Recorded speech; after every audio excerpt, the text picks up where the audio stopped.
ਜਿਹੜਾ ਮੋਮਨ ਮਜਲਿਸ ਹੁਸੈਨ ਦੀ ਆ ਜਾਂਦਾ ਸਲਵਾਤ ਨਾ ਪੜੇ ਹੁੰਦੇ ਆਵਣ ਦਾ ਕਿਆ ਫਾਇਦਾ।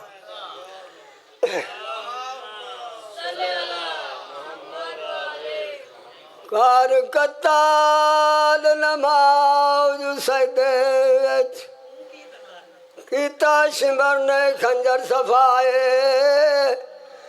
ਅਸੀਂ ਨਹੀਂ ਲਾਣਾ ਘੋੜਿਆਂ ਤੋਂ ਅਸਾਂ ਕਰਨਾ ਫਰਜ਼ ਅਦਾਏ। ਲਾਸ਼ਾਂ ਦੀ ਪਾਮਾਲੀ ਕਰਨਾ ਅਸਾਂ ਵੰਜਣਾ ਮਕਤਲ ਗਾਏ।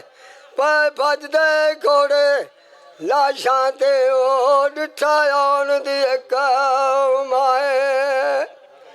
ਹਰ ਪੱਥਰ ਤੇ ਤੀਰ ਦਾ ਜ਼ਖਮੀ ਸੈਦ रेत गर्म ते बह गए।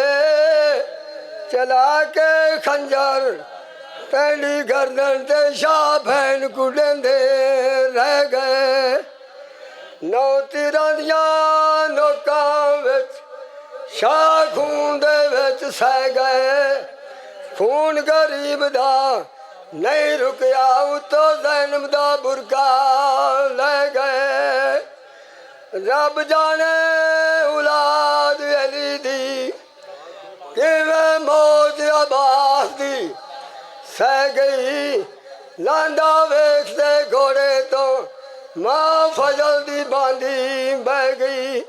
एक बीबी गमदा वैन कीता हर सैन पटेंदी रह गई।